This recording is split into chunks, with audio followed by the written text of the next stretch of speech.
Today on Rambling About Cars, 2021 is at an end. Can you believe it? It's been quite a year in the automotive world. We're going to revisit some of the big highlights, the big stories, talk about some of the big auto debuts, and we're going to do it in proper Rambling About Cars fashion with a little bit of rambling, a little bit of beverage, and a lot of fun. So, fantastic friends. It's a hell of a year, and it's podcast time. One more time for 2021. Woo! I'm Christopher Smith. And let's give a big round of applause for Chris Bruce. Hey, everybody. So this will be kind of sort of our first two-parter episode. So this week we will be looking at the year previous, the past 52 weeks. And next week we will be looking at the year coming up, kind of the things that we suspect are going to debut, that we know are going to debut, what kind of the trends that we think are going to go on are. So, yeah. But to get us started, there's something that isn't a vehicle debut, but has been in the news throughout the entire year that I think we need to talk about. And it started last year, but it's just the fact that it has gone on all year that it's really worth talking about. And that's the chip shortage. Yes, it's the chip shortage. I was going to say, it's probably not the other thing that we're not going to mention on the podcast that's still hanging around. We're going to talk about the chip shortage. And oh, by the way, it's New Year's Eve, everybody, as you're listening to this, at least. It's a couple days away for us. But happy New Year's Eve. If you haven't, go to Motor One Podcast on YouTube, like, subscribe, smash all that info that you see there. And I hate to say it, Bruce, but we're probably not going to meet our subscriber challenge. We're still at 188. But hey, we were willing to do anything. So it's not over yet. There's still time. But let's talk about the chip shortage. So yeah, the chip shortage certainly started last year, but it's just been an issue this entire year, just going throughout. So I looked, the first story we had about it this year was in March, and it's kind of funny. It talks about General Motors cutting production due to the chip shortage, and for whatever reason, it has plagued General Motors the worst, it seems. It does seem that way, doesn't it? Because we just had some stories. American automakers, it just seems like GM has gotten nailed by this thing. And it's not just GM. I'll show some other examples in a second, but they seem to have taken the brunt of it for whatever reason. And I mean, it's ongoing because we just had a story that I think went up yesterday about the Cadillac CT4, CT5 sedans not getting Super Cruise for 2022, at least for 2022.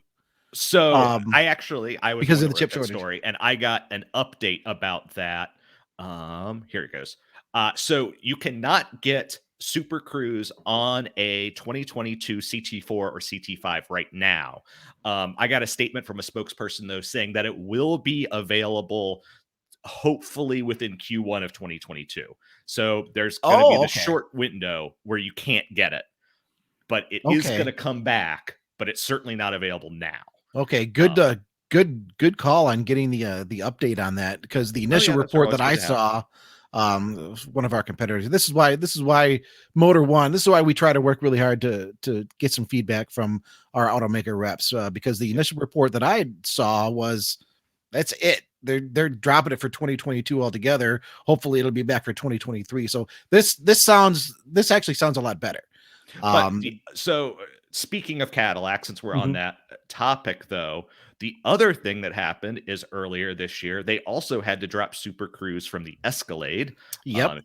If you're watching, you'll see that in just a second. Sorry, they dropped Super Cruise from the Escalade, and I think that's similar situation to what you have with the CT4, CT5. They're hoping that it's going to be back here in the beginning of 2022. Of course, they also had what was it GM with the seat heaters in their Chevrolet, with their Chevrolet vehicles. That sort of blew up into a little bit of a PR mess, because they were like, it's just not going to be available.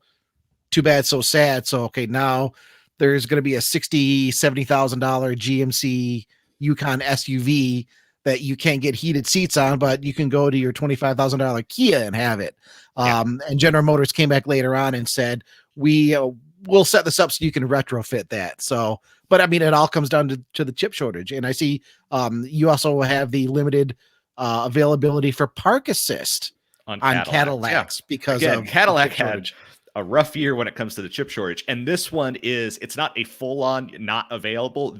What they did was they only limited it to certain trims. So higher level models got it, lower level models lost it, which kind of makes sense. If you're going to cut a feature and someone's paying a bunch of money for it, give it to the guy who's willing to pay the most. It's not necessarily great, but that's kind of capitalism for you.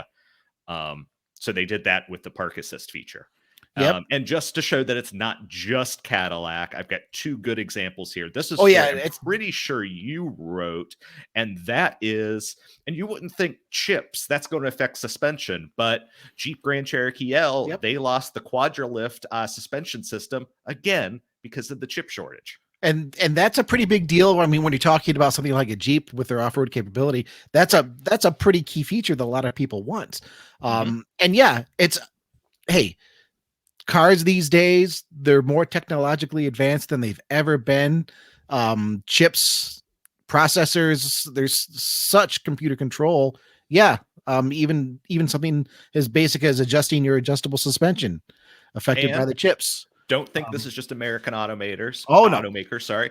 McLaren had to delay the launch of the Artura because of the chips. So even supercar makers that are selling $1 million vehicles, the things are just as bad for them. Well, Toyota, BMW, I know they've directly had supply chain issues and delays because of the chip shortage. I'm trying to flash back to earlier in the year here because this has been something that's just recurred over and over and over again. Tesla, but here real quick, another example, the Alfa Romeo. Do you know if it's tonale or tonale? I haven't heard it said by a human being yet. I thought it was tonale, but I thought it was tonale. So, but if you're a regular listener to Rambling About Cars, you know my pronunciation sucks. So, if I think it's tonale, it's probably not. Tonale, you call it tomato, I'll call it tomato. But there you go. They had to call the whole thing off because they decided not to launch it. It was all set to launch, and they pushed it back to the first quarter of 2022 because they didn't have the chips to build them, which is kind of wild in a way, because generally when you would see an automaker show off the product and then say, oh, we're not going to debut it until XX date. But they just decided, no, we don't have the chips to build them. We'll wait until we actually can do it. And so we're not going to see it until next year now, even though conceivably the vehicle is done. Just they don't have the chips to build them. And what I was about to say about Tesla, not that they're suffering from the chip shortage, they've been mostly immune, and it's because they do a lot in-house. They've managed to find some workarounds on their own end, but and Bruce, I don't have the story right in front of me. I do want to say there's been some recent activity at Tesla that's been causing some delays because of the chip shortage. So, I mean, even Tesla that's gone mostly immune. That's mostly, not completely. Right. And a big thing for me that I'm very, very interested in once we turn to 2022, obviously we're going to get vehicle sales reports from automakers starting next week, talking about year-end sales. Ford has been struggling with F-Series sales because of chip shortages, not being able to get the trucks out. Earlier this year, and maybe this is also, it wasn't a big story, I think, because it's like, well, yeah, there are certain circumstances going on. But I believe it was Ram, or maybe it was Chevrolet. One of them outsold the F-Series in a quarter because of the chip shortage. Ford wasn't able to move as many vehicles out. So whether or not that deficit is still holding, could you imagine, Bruce, if we come back in here January 3rd, January 4th, we're getting year-end sales statistics from automakers for 2021, and we find that F-Series isn't the best-selling truck? That would be, or the best-selling vehicle truck, right? Or right. Trucks, the best. That would been be that way for 30+ years. That would be monumental. And I mean, you could say, well, it's because of a technicality. They're not able to build the vehicles because of the chip shortage. But do you think Ram or GM would care about that? Oh no, the advertising, like they would just pump out, we have the best selling vehicle on the market, we have the best selling truck.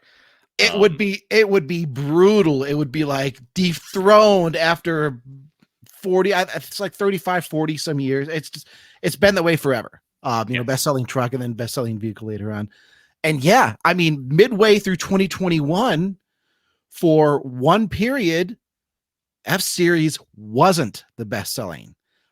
They made it up on the follow-up reporting, but obviously we don't have fourth quarter statistics. Right. We don't have December statistics. We'll have all of that coming in the first week of January. And I'm really, really interested to see how that's all going to shake down. Yep. So I popped this story up here. Obviously, you and I are not market analysts, but this is a story from September, talking to a bunch of German automotive executives about what they expect regarding the chip shortage. And the general belief is sometime between mid 2020 and late 2022, or mid 2022, late 2022 is when things will finally get better. Maybe 2023. So we still have every bit of 6 months, maybe a year of this before things are going to get better. Mm-hmm. And I just pulled up the story on the Ram, Silverado, and F-Series. And share it for us. And I had actually written that. I knew something seemed a little familiar, right? And I was right on all accounts. F-Series lost to Ram and Silverado in the second quarter of 2021.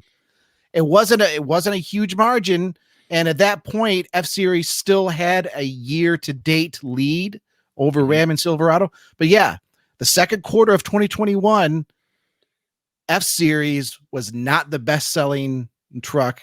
It was beat by Ram and Silverado, and it wasn't. I mean, it was in the news cycle somewhat at the time, but I don't think it received the attention that it deserved, just because you're talking about a dynasty with the F-Series. Look at some of the comments. I remember some of the commenters were like, yeah, it's pointless. People can't buy what isn't available. Hey, it doesn't matter if there's a supply shortage. If it comes out at the end of 2021 that Ram and Silverado beat F-Series in sales, hey, that would be monumental. And they're dealing with shortages as well. Yeah. It's not like they're immune. Right. So, we started this talking about how Chevrolet maybe had the worst of it. We showed the Jeep. Like, it's not like Stellantis and GM have all of these chips to use. Everyone's dealing with this. So, yeah. And that was second quarter 2021. If I recall, I don't think we wrote an article on it, but I looked at the stats. In the third quarter, F-Series was ahead of Ram and Silverado in the quarter, and then still year to date at that point. But if the fourth quarter, man, if the fourth quarter was sketchy for Ford, we could be in for some big news next week. Real quick, last thing regarding chip shortages and stuff like that. It's kind of a bummer for General Motors, because they did actually have a huge update to Super Cruise this year. I know, right? So many vehicles haven't been able to take advantage of it. They added the ability that you could use Super Cruise while towing, which is a huge deal, because we know the 2022 Silverado and 2022 Sierra are both going to have that tech, not to mention the Escalade. And it could also perform automatic lane changes. So those are big deals that GM was able to make, but so few people have been able to experience them because of the shortage.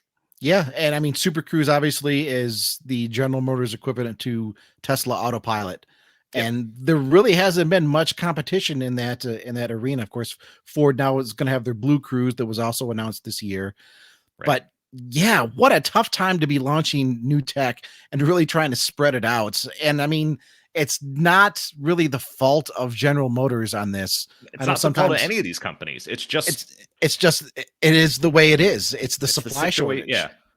Yeah. So, and yeah, if it stretches on, well, hey, we'll be talking. I know we'll be talking more about this next year. We'll be talking about this.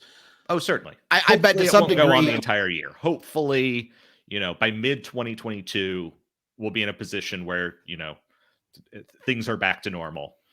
Fingers crossed. We'll see. What's the worst that could happen? Don't say that. That's a lot of wood that I'm knocking on right now. So yeah.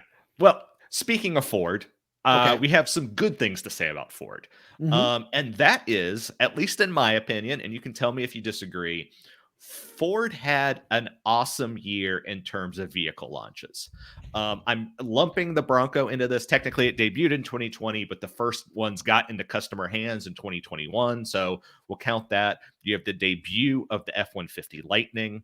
You had the debut and launch, or just now starting to be able to get them, of the Maverick. And just came to my mind, the debut of the Global Ranger. So, in terms of Ford trucks and SUVs, all of those products, well, we haven't got to drive the Ranger yet, but otherwise, all of those products have been well received. They can barely keep up with Bronco production, given the demand. They've done really well this year. I kind of have to say, good on you, Ford. Well, it's interesting that you bring that up. I'm going to share the Lightning debut post that our colleague Brett Evans wrote up here. I ended up, and we'll talk about this in a little bit. I was trying to figure out just how many vehicle debuts we had this year, and I got up to something like 46 before I just kind of tossed in the towel and said, okay, well, I'm not gonna consider some of the really minor stuff where it's like, okay, here's a refresh on a model that has new headlights. I didn't count all that. So, I mean, it's really been a very, very active year for new vehicle debuts, all things considered. And I've wondered what's the most significant of the year. And I think the F-150 Lightning would win my vote as the single most significant new vehicle debut of 2021. Just because I think it will be a game changer when it comes out, but it's also a big, big step from Ford taking the best-selling vehicle for 40 some years, and now they're electrifying it. And it's one of those things where it's like, why didn't this happen sooner? If you want to move people into electricity, why would you not want to offer that on the most popular vehicle you have? And it's almost like there's been an unspoken taboo where you don't touch the truck segment. You don't touch the truck people. The truck people want their V8s and their diesels, and we'll promote electricity, but it's like the truck segment, that's not where you go. And then Tesla says, here's our Cybertruck, which still isn't here yet. And then Rivian said, well, here's our pickup truck, which is here and won accolades from pretty much every single person I know. Am I not mistaken? The Rivian, technically, they showed off the R1T first before. We saw the R1T before the Cybertruck. Am I right? Oh, boy. We're talking like, what, a year and a half, 2 years ago? Bruce, well, I can't remember what I had remember what I had for breakfast this morning. But I mean, both of those were coming out at the same time, and there was discussion for a while. It's like, okay, I mean, Tesla is established, so Cybertruck's probably going to happen. This Rivian thing, is that going to happen? I remember some discussions there about whether or not that would actually come to fruition. And you know what? I didn't trust Rivian up until literally months ago. I thought because there just been so many fly by night electric vehicle companies that you have to take everything with a grain of salt. But the fact that they've been able to put a vehicle in production and sell it, I'm a believer now. Mm-hmm. No, I think this is just a very, very big step in a market that probably should have had more attention focused on it a long time ago. I know technically you could say GMC trumped the Lightning with the Hummer, but that's a bit different. That's $115,000 luxury limited production thing. This is going to be an actual vehicle for everyday people, for everyday use. Yes, it's going to be expensive on the higher end, but there's going to be the work truck that's at 40 grand. And you know what? You can buy an F-150, I think, for just under 30 still, a regular F-150, but most F-150 buyers, they're in the 50, 60 grand range. Yeah. So the fact that you can have an electric Lightning that's going to have all kinds of range, all kinds of power, all kinds of added functionality. And I know people are out there like, well, can you tow with it? You can't tow with it. You can't really go anywhere. No, the segment still needs to grow. But for contractors, for fleets where all they're doing is maybe 50 or 100 miles running locally, this is a huge game changer. You just you use the truck through the day, you go back to the office, wherever the fleet vehicles are stored, you plug it in, it's charged up, ready to go the next day. You don't have any maintenance for engine, for oil changes, coolant flushes, transmission services, all this. It's going to be a big game changer, and I think it's the most significant debut of 2021. And mind you, 2021 saw the return of the freaking Lamborghini Countach, so I think that's a big deal. So it's funny that you mention the work truck angle on it, because I don't know what your Christmas is like, but there's a lot of car talk around my table at Christmas. It's just the way things are. But we got on the topic of the F-150 Lightning, and it's what its advantages are, or what would make it attractive as a work truck. And one of the things that I brought up when I was talking to family is the fact that you are going to be able to use one to charge other electric vehicles. So say a company invests in a bunch of Lightnings, or they have a mix of Lightnings and electric transits or something like that, and you have a vehicle at the work site, and guy X has to go, back to the shop to pick something up, and guy Y is just going home for the day.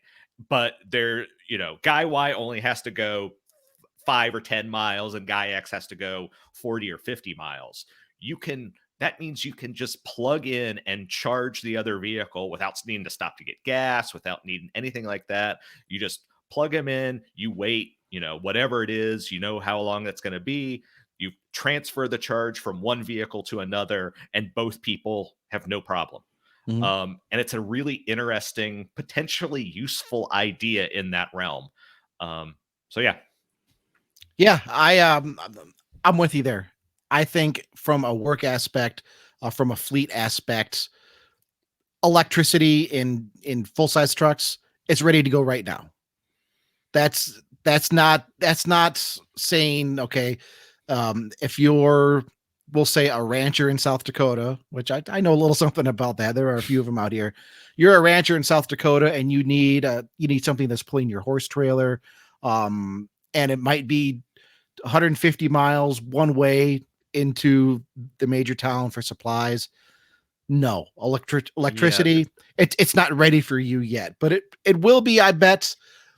I'm going to say within 5 years, definitely within 10, it'll be ready. I think the charging infrastructure will be more robust.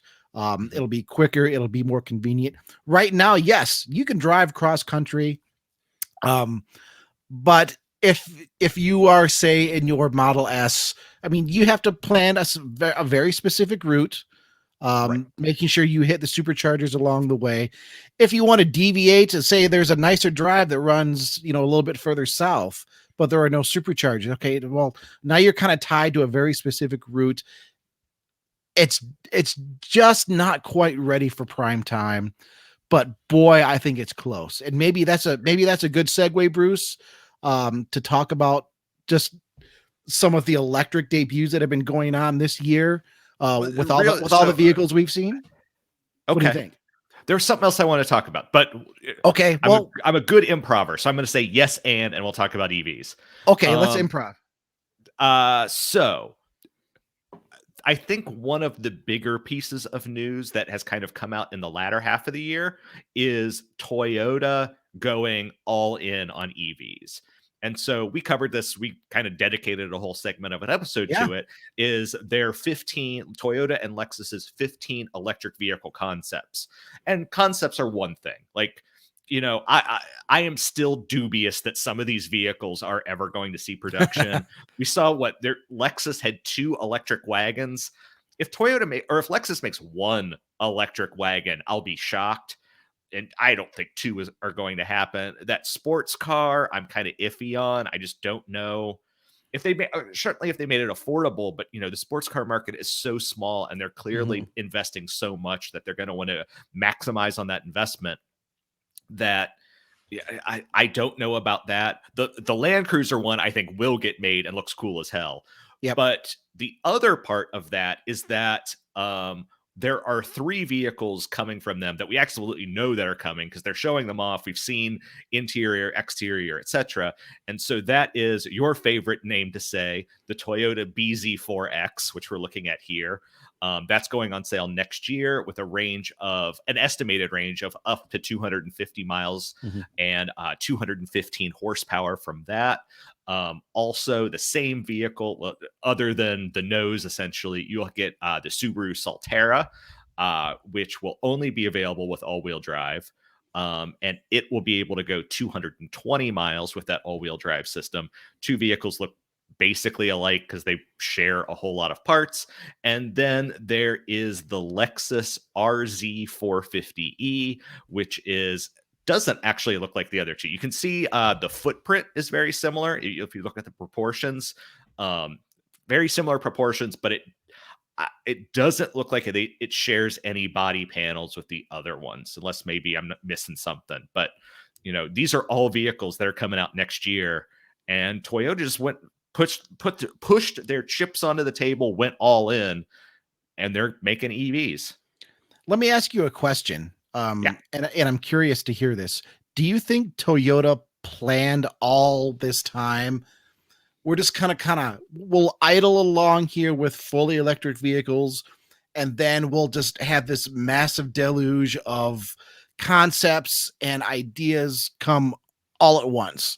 Or do you think Toyota kind of idled along and then went, holy crap, we kind of fell behind. We need to do something. Let's just get something out here in the next few months. I mean, because part of me says the latter happened, that they just kind of looked around and realized, wow, Ford has an electric Mustang and we have nothing. Right. And this is the company that had the Prius like decades ago. So, I mean, I just kind of get that vibe from their 15 vehicle surprise announcement. Look at all that we have going on. And I'm curious to know what you think. I agree with you. I tentatively agree with you. It feels like so much so quickly that I think there's a certain amount of smoke and mirrors. Like I was just saying, I don't think all of those vehicles are going to see production. I don't believe that every concept that we saw is going into production. You look at them and it doesn't seem reasonable or possible. On the other hand, and so there's a very good site called JapaneseNostalgicCar.com. And the guy there wrote up a story about it, and he said it was a classic case of Toyota waiting until prices had fallen enough and technology had advanced enough that essentially they didn't have, because Toyota was not the first mover in this situation. They've dabbled in EVs, but this is the first true example of that they waited until the technology was there and then they finally put them out. I think that's a little bit of wishful thinking. Yeah, to a certain extent. I see the argument, but if you look at everything Toyota has said, and I should pull it, I won't pull it up, but about 2 weeks before this, Toyota, their advanced research division, put out a video saying why pure EVs were not the way forward. They basically said that plug-in hybrids and hybrids since they were cheaper to manufacture, they could manufacture more of them, and you could get more electrified vehicles on the market rather than pure EVs. And I'll send it to you after this because it'll take me a second to find it, Smith. But it was this very well-researched and intelligent argument. And then 2 weeks later, they show 15 EVs. So it just was kind of like one side of the company wasn't talking to the other. And that never happens. Yeah. And I get the impression that the real thing was that for a long time, they thought we can do hybrids and plug-in hybrids. Because if you look at Toyota and Lexus's lineup, there are tons of those. And they finally realized, hey, we are not doing this EV thing. We are not taking it seriously enough. hey, designers, you've got some sketches. We're going to make those vehicles out of clay and show them off. And that's going to be our EV initiative. I'm glad you said that because, with all of those 15, I'm wondering how many are just clay models, the ones with the interiors where, none of them had interiors. You don't know if there are interiors in there because the windows are just solid black, right? Right. No, it's, that's a very interesting take that Toyota was kind of just hedging their bets. We're waiting for technology to catch up. But at the same token, I mean, that's a risky argument too if you're Toyota, because now you're basically saying, yeah, we're not the leaders, right? Yeah. We're not pioneering this technology. We're just going to let somebody else invent it, and then we'll jump in and create a bunch of stuff after somebody else has already done it. So, I mean, either argument I don't think paints Toyota in a very good light. But when you're one of the largest automakers in the world, you can kind of get away with that. Like, they have stepped up. We'll say that it took them to just about damn near the end of 2021 to do it, but they have stepped up with some electric offerings. But let me just run through a list of other electric vehicles that we know about that debut this year. I mean, Mercedes came out with the EQB, the EQE, the EQS. Yep. The EQS AMG. Mercedes has just a whole lineup of electric vehicles now. What else we got here? Of course, we saw the EQS Maybach as well, right? Or am I making that up? I swear we saw an EQS Maybach. You could be, like I said, this list. I threw in the towel after 46. It's like, okay, if there's anything else, we'll just have to try to wing it here on air. Of course, the Rivian R1T that we already talked about. I just had to look it up to confirm it was real. Yeah. the Lucid Air, that, and once again, Lucid has long been one of those things where, okay, Tesla's established. Is this Lucid thing really going to happen? And it did, and it kind of dropped everybody's jaw with its performance and range. South Korea, you've got the Kia, you got the EV6, the Ioniq 5. Of course, the Tesla Model S Plaid came out at the beginning of the year. It's a refresh of a car that's been around forever, but you can't not recognize it because it gets to 60 miles an hour, provided it has traction, in under 2 seconds. It's just an incredible showcase of what you can do with electric performance. If you remember when Tom Malogny was on and had driven it, he basically said it's borderline unsafe. Yeah. If you handed the keys to a 16-year-old, it is unsafe. If you're a 40-year-old dentist, it's probably fine. But in the wrong hands, that car is too fast for the public. It's unsafe to anybody who can't comprehend that you need to rethink everything you know about driving. Yeah. I don't care if you are an NHRA Top Fuel dragster driver. This is a street car. You have to recalibrate your brain before you put the foot down. You can't be looking just, a little ways in front of the car. You have to be looking way down the street because you're going to be accelerating so fast, so quick that you need to be planning on things that are going to happen a quarter mile down the road. Not right in front of you. So yeah, I mean, I'm with you there. Porsche Taycan Cross Turismo. Of course, we've talked about the BZ4X Stormtrooper name thingy, right? Cross Turismo's existed. Is it the Sport? No, I thought it was the Cross Turismo that came out this year. And the Sport Turismo was come out this year. They could have. There's so many damn electric cars coming out. We were talking before the podcast about this. And that's when we decided maybe we should start the podcast because this is a really good conversation. Our EVs mainstream definitely came out this year. I am looking at the story right now. It came out on November. Okay. Cross Turismo might have as well, but at least I'm not crazy. Sport Turismo. Cross Turismo, Sport Turismo. Porsche is killing it with EVs. What else we got? We've got, of course, the F-150 Lightning that we talked about. We talked about the Mercedes stuff. I mean, the Mach-E is getting into the hands of people. And I mean, as we were talking about prior to this, Bruce, is 2021 the year you could consider EVs are mainstream, or is that going to be 2022? So I'm going to use the same analogy I used when we were talking about this before the show. I feel like 2021 laid the track. 2022 is when the train's coming. that, we saw all of these EVs. A lot of the vehicles you mentioned are either available in very small numbers or we know are going to actually be on sale in 2022. Mm-hmm. I think next year is when things get serious. I don't know if you remember this, but we were talking to Clint about the Motor One Awards. He basically said, we aren't sure if we even need to have a dedicated EV category for next year because there are so many in so many of the categories that it doesn't necessarily make sense to split them out. And looking at kind of the calendar, that seems right.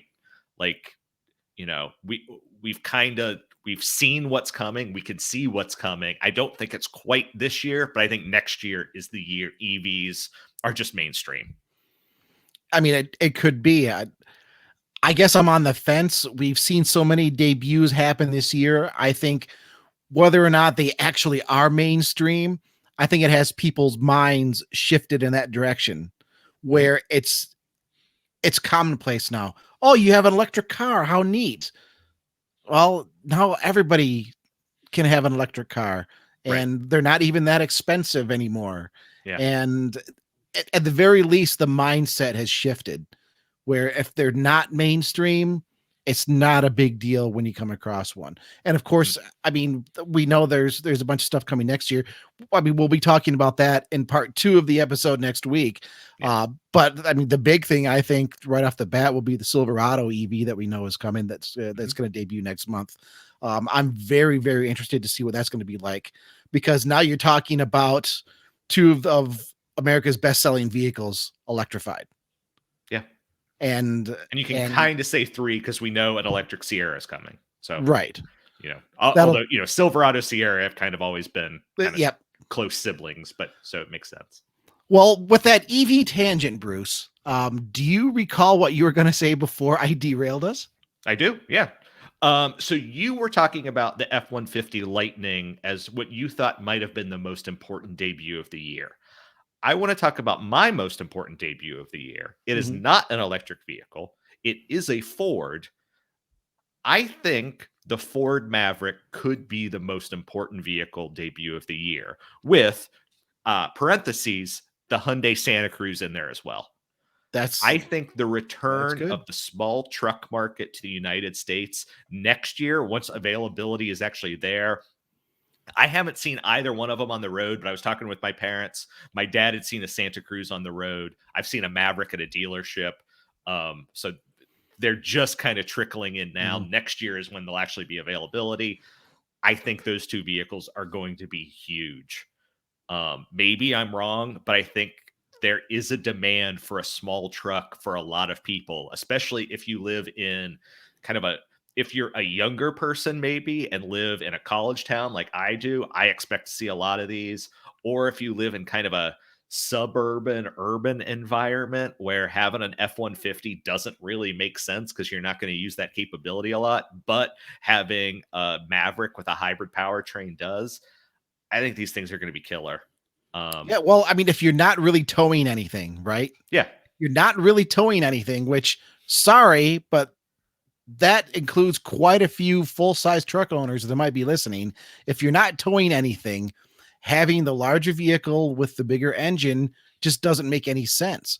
But with the Maverick, they've set it up where if you need to haul a 4x8 sheet of plywood, you can. It sticks out the back of the bed, but they've adjusted things to where you can actually haul it safely. And that's what you do with a full-size truck. So it has the cargo carrying capability. It has all-wheel drive capability if you're venturing off-road for a little bit. I think it has all of the capability that most full-size pickup owners need and use and want without suffering the penalty of the extra weight, the extra cost, the extra fuel cost, obviously. I don't know how many of the hybrid Mavericks are going to be sold. They have said that those are not the primary model, but they're the less expensive model, which also makes sense. But, it exists. The story we're looking at now that I pulled up, if you're watching on YouTube, is I wrote this story up, and it is a video from the folks at TFL Truck, and they took a Santa Cruz and they took it to working ranch, and they threw a 900-pound bale of alfalfa in the back. And some commenters were joking that 900 pounds isn't that much, but for most folks, that's plenty. That's 900 pounds is a whole lot of things of mulch or dirt or whatever, or rocks, or, assuming you could fit 900 pounds is plenty. If you've got a dirt bike or something like that, if you could fit it in there, like that's plenty for most people, for most things. This is not meant to be a work truck like that. Neither Ford nor Hyundai pretend that, oh, this is the work vehicle for us. No, it is a vehicle for people who do have some stuff that they want to haul, who want a little truck, but who also want the driving dynamics of a small crossover. And from what we've seen, both do that very well. It basically comes down to which styling do you like better. And, that's where I think we're going to see more of the Maverick on the road than Hyundai. I dig the Santa Cruz. I think it has some pretty bold styling. The Maverick is a little conservative, but I think for this step back into small trucks, I think conservative is going to win the day. So I think we're going to see more Mavericks on the road. I think we would have seen more Mavericks on the road anyways, just because Ford already has sort of that establishment in the truck segment. Yeah, Ford is synonymous with trucks, so it's not shocking that the Maverick would be the one we see more of. And I'm trying to remember. I'm trying to see if I can pull it up here right now. Maverick demand is pretty good thus far, if I remember correctly. Do you remember seeing some reports on that? Yeah, I wrote something up about a little bit ago, but basically it was on the Maverick truck forum, and people were essentially, oh, I remember what it was. There was a recall for it and a stop sale, and people were on the Maverick truck forum were complaining because it was going to take them even longer to get their truck, assuming it was in those production dates.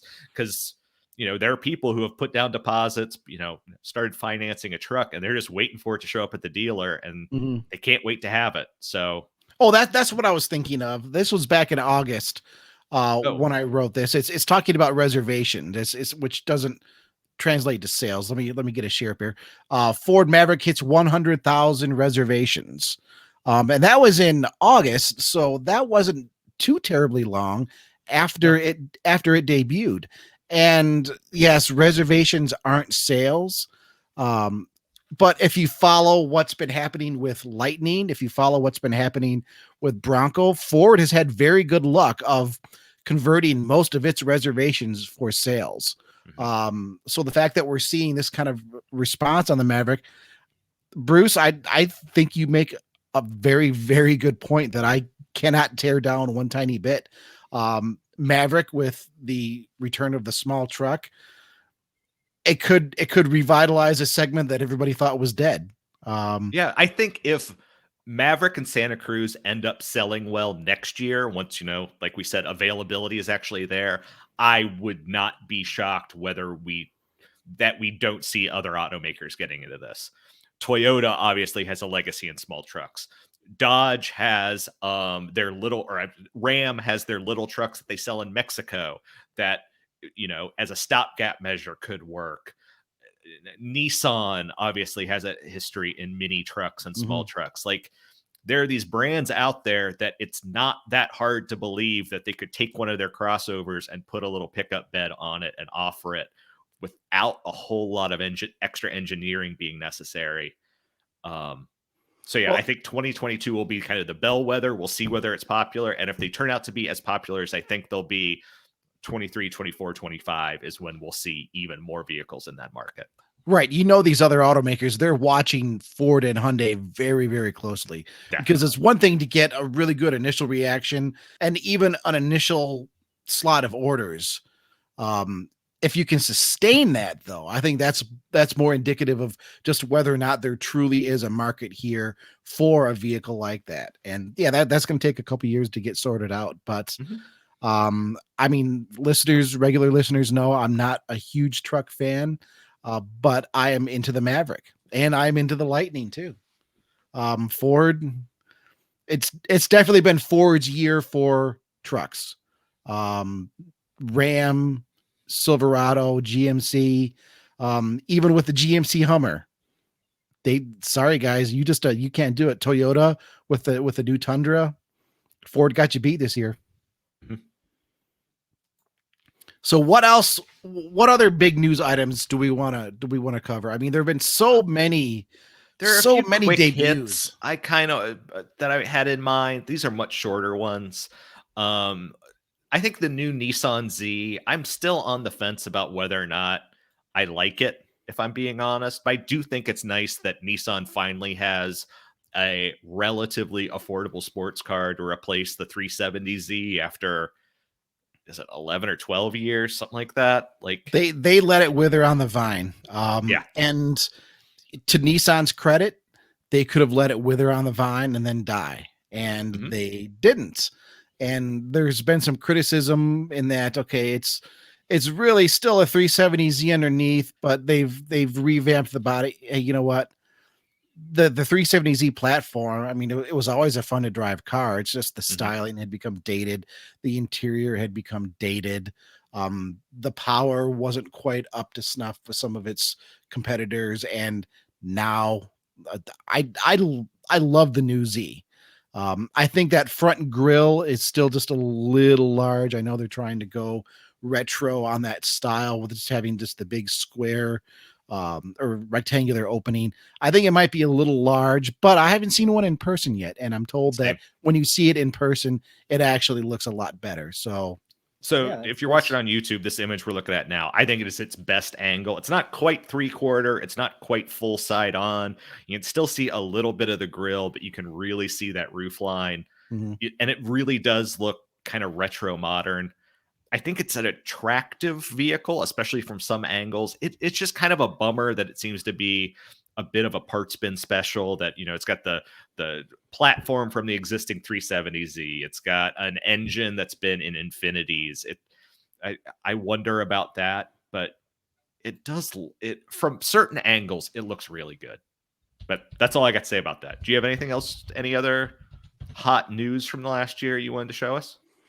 Well, I mean, I was just looking over the list here. 46 vehicles that I came up with. I mean, I ran down some of these: the Mercedes, the EQB, EQE, EQS, Porsche 911 GT3 came out this year, Mercedes C-Class, Mercedes S-Class, Outlander, BRZ, Hyundai Santa Cruz we talked about, Toyota Corolla Cross. Yeah, okay. I put that on the list. Technically it came out, but you know, do people really care? I guess some people do. I shouldn't say that. Subaru WRX. I remember we made a little fun of that with their faster shifting CVT that doesn't have any gears. Porsche Car, and if anyone goes on the site, our colleague Jeff Perez drove it and loved it. So he did. He loved it. He actually said that he thought he preferred the CVT to the manual. Or wait, or did they not have CVTs available? Are you joking, or I can't remember that. I can't remember either. I thought it was you were doing a really good CVT joke, but I can't remember exactly either. But I can't remember. It, liked it. He drove it, that part. Whatever iteration, he drove it and he liked it. I think it's a pretty cool looking Corolla. And he's a previous WRX owner, so it's especially it's especially meaningful coming from him. Not that it's not coming from anybody, but it's always interesting where you talk to someone who has owned a previous generation of the vehicle and then is going to the new one. Because when you own a car, you start to kind of understand it. Like the one thing with a lot of press cars is that they only get to drive them for a week. And you can only kind of get into a car so much in that time period. So when you have someone who has had an extensive ownership experience, and I want to say, and this could be wrong, I want to say Jeff gave it to his mom after he was done with it. So I think it's still even in the family. Could be wrong there. But so, you know, it's a car he's very familiar with. So the fact that he likes the new one, that means something. I mean, there is another vehicle debut that we haven't talked about that we probably should, because it's significant not just in the world of supercars, but also significant in the world of Chevrolet. We can't really not mention the Corvette Z06. Sure. I mean, there was considerable hype around that vehicle. I mean, I don't think it's not changing the automotive landscape. But 670 horsepower in a double overhead cam, flat plane crank V8 that revs to 8,600 RPM. There's never been any Corvette like it, ever. And when you talk about an icon such as the Corvette, we were talking a little bit, I guess you could say similar with the F-150, making the F-150 Lightning electric. It's a risky move because the F-Series, such an iconic vehicle in America with a very, very loyal following that expects a certain thing from their truck. And Corvette obviously also has a very, very special dedicated following that expects certain things from their Corvette. And a high revving V8 engine that sounds like it should be in a Ferrari generally isn't one of them. So it's a phenomenal performance vehicle, but I think you can also make an argument that it's a little bit risky. It's a little bit risky for Chevrolet. They've already shaken it up a little bit by making a Corvette with the engine behind the driver, a mid-engine Corvette. Now they're shaking it up a little further with this incredible engine, which, whether or not you disagree about a Corvette not having a good old pushrod V8, there's nothing wrong with the LT series. But this engine is just insane. The most powerful, naturally aspirated V8 ever offered in a production car. We still don't know how much it's going to cost. We still don't know things like track times. There's still more information to come out on the Z06. But I think you can't not at least give it a little bit of recognition. Has a significant vehicle that debuted in 2021. I agree. I'll pop this report up. So one of the managers of the Corvette program was kind of teasing stuff, and it sounds like it's going to start right around 90 grand, which I think you and I know I came in, I thought it was going to be like 99,500. Right. So if it ends up at 90 grand, that feels like a steal. I mean, it's still expensive, right? Oh, well, hell yes, but it's more than I can afford. But when you consider, I mean, what's going to compete with that car? The 911 GT3 would be one, certainly. 911 GT3. Well, I mean, over your offerings from Lamborghini, your offerings from Ferrari, McLaren, all of those are entry level Huracans. Well over six figures. Yeah. And this Z06 with that engine comes in around 90 grand. And you're right. They've suggested that, well, okay, if you look at the previous generation Corvette, the C7, you take the Stingray and the C7 Z06, you look at the price gap between those two, it's probably going to be about the same for the C8. So that's where we're getting where that 90 grand number is, Yep. Which is still an impressive number. So it's an impressive number. Yeah, I can't wait to see more about that. Let's see what else we got. How about I don't mean to bring this up as a joke, but it might kind of come out that way. What about the Mazda Mx-30? Because what about the Mazda Mx-30? It's Mazda's first electric vehicle, right? Shouldn't we at least give a nod to that, even if its range is not great? I mean, I think it looks kind of neat. Jeff, our colleague Jeff Perez, drove it, and he said he said it was great to drive. It's just it was great to drive. You can't really go anywhere. Drive past a charging point, that's for sure. Well, you're be well acquainted with all the charging points in town. The fact that, and I don't have the report pulled up in front of me, so I'm going just from memory, but the fact that Mazda debuted the MX-30, and then they with the purchase of your MX-30 will also give you the option of occasionally borrowing one of our other Mazda vehicles that you can drive somewhere. I mean, I can't remember the details of it, but the takeaway was basically, here's the MX-30. We know the range isn't the greatest, so if you want to borrow one of our other cars from time to time, we'll let you borrow one. What an interesting, novel approach for an automaker to make.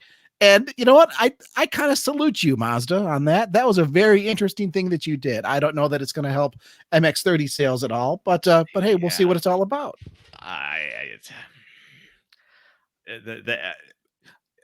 Jeff says the MX-30 is great to drive, and I believe him because Mazda, you are a Mazda owner, are generally quite good to drive.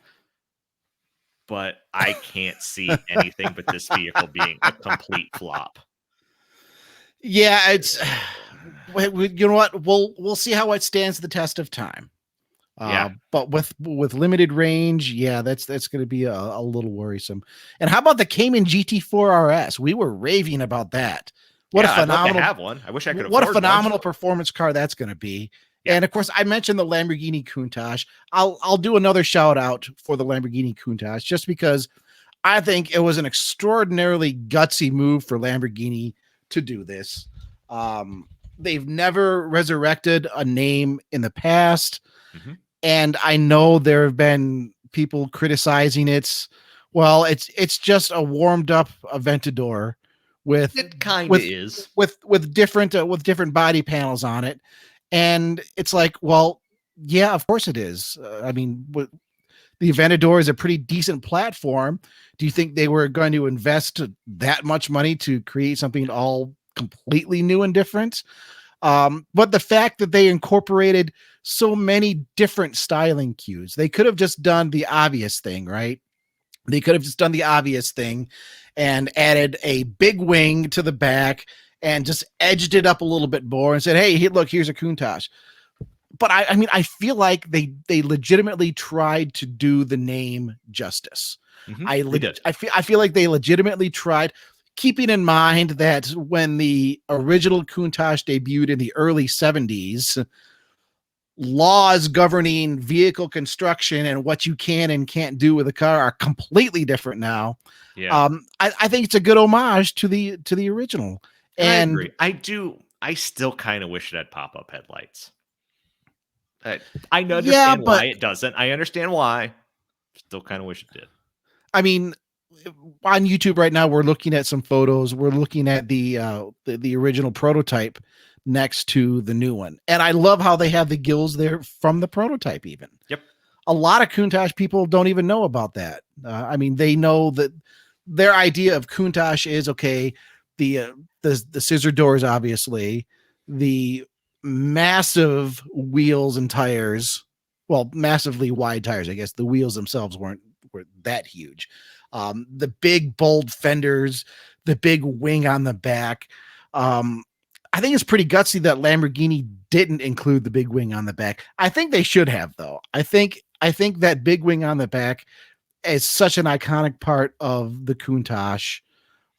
Even though I know a lot of Countach purists prefer just the smoother lines without the wing.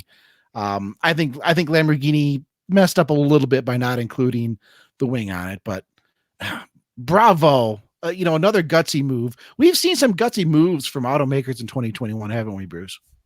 I guess so. The Lamborghini was gutsy. So something that I'm kind of disappointed with, if I'm being honest, the new Mercedes-Benz SL. And I think it's because I bought into the hype early on. Here, I'm going to try to pull a picture of it. And when we first started hearing about it, Mercedes was saying how they're going to make the new SL kind of a retro homage to the original 300 SL. And it's not. In fact, it kind of just looks like the current one to my eyes. And I know our colleague Brandon, he got to drive it recently, and again, he liked it. Like it's a hard car not to like, but I just don't like the styling. Like I was promised something vaguely retro, and I didn't get it. Is my big deal. Now, I mean, I get the whole retro thing, and I guess I can see a little bit of that in there. And we're looking at it now on YouTube. If you want to jump over there and watch us, Motor One Podcast. Well, here they put. Oh no, I'm sorry, that's the wrong. There was an image where they had them side by side, but that's not the one I was thinking of. But I don't know. I think it's a fantastic looking car. I love it from every angle. I don't care if it doesn't pull on my pure retro heartstrings. I'm happy with the way it is. It just looks too much like anyway. But yeah, you were talking about good vehicles from the past year, and this is one that just doesn't do it for me. Which I guess is fine. I don't have to spend six figures on a Mercedes convertible, so I guess I saved myself some money. No, that's fair. That's fair. Some other big debuts. I mean, anytime you have a new Jeep Grand Cherokee, of course we have the Grand Cherokee L, the Wagoneer, the Grand Wagoneer came out early this year. I mean, that's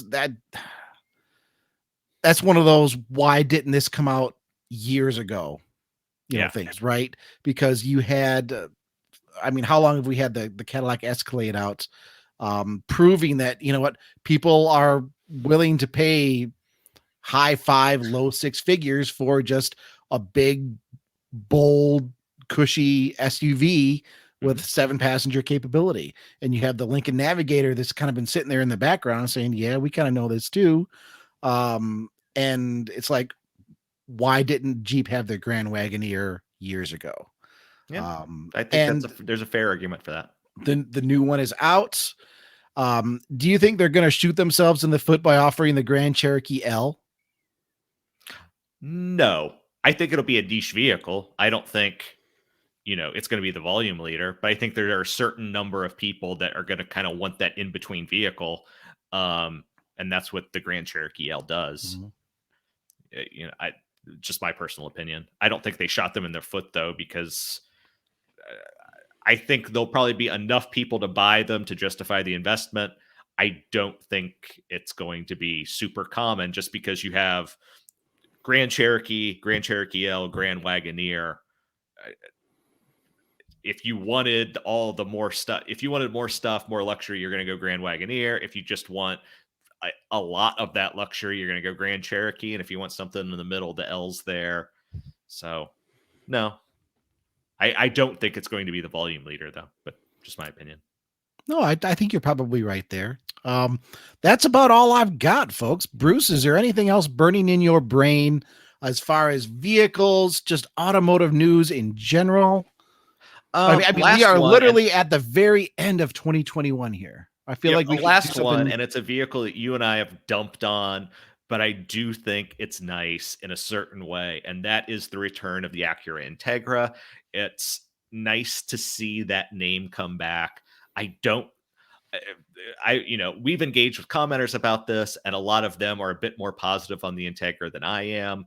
It's not, I need to see one in person. I need to maybe even drive one. I don't know, but it's cool to see that nameplate coming back and what that could mean. Like, I'm just, maybe it's purely a nostalgia play for me. I'm exactly the right age to have nostalgia for the Integra name. So yeah, that is it going to be a good vehicle? I don't know, but is it nice to be able to say there's an Acura Integra on sale again? Yeah, that's kind of cool. Well, speaking of automakers being gutsy and making some gutsy decisions, we have the anti-gutsy decision with the Integra. Unless you consider, and yeah, you know what? I'm going to take my last few moments of 2021 to dump on this a little bit more. Unless you consider taking a storied nameplate like Integra and just plastering it literally in big letters on the side of a Honda Civic with an Acura new nose and with an Acura nose, with a rather generic Acura nose, I might add. That could be a pretty gutsy maneuver, I suppose. Yeah, like I said, it's not a vehicle that I'm in love with. It's a vehicle that you and I have dumped on several times now. One more time. Hey, Integra's back. Maybe not in the best way, but we'll see. Integra's back, and we should point out, this is a near production prototype. We haven't seen. Well, haven't we seen a production? Am I crazy that we've seen the production model? No, I am crazy. You're right.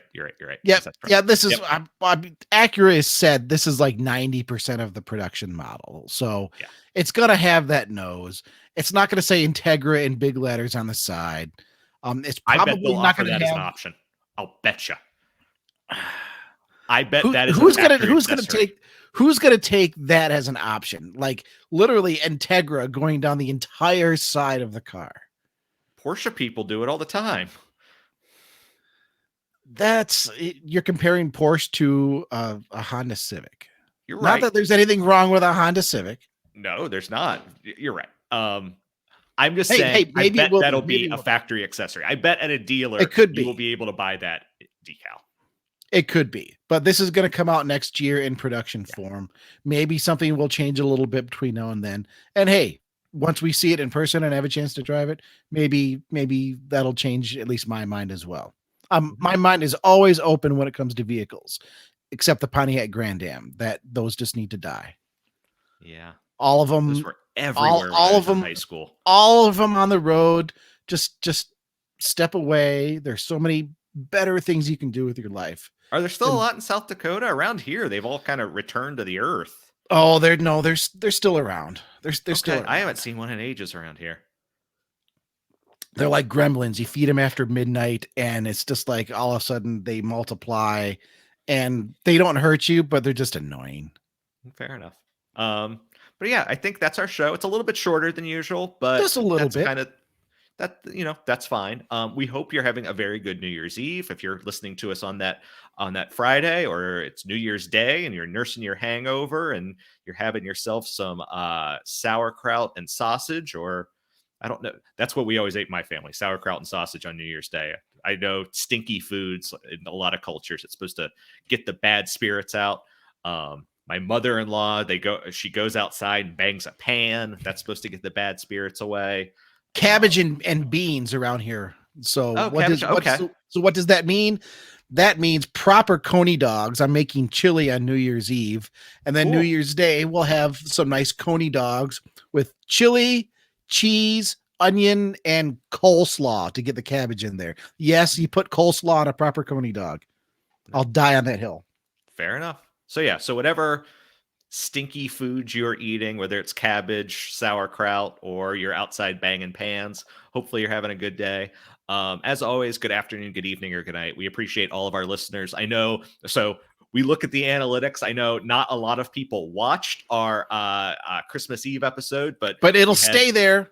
Yeah, you can it's go still back there. and watch it But we had just anytime. as many listeners on the audio version as usual. So you folks still listen. It's just no one felt like watching, but you're with your families, and maybe you don't want to show them our ugly mugs on Christmas Eve, and I can't blame you. So yeah, we appreciate it. We will be back next week with a looking forward into what we think the trends are, the vehicle debuts that we know are coming, that we think are coming.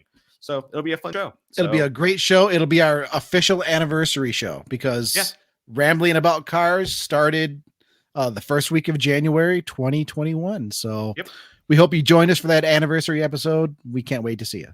All right. Talk to you later, everyone. Bye-bye. Happy New Year.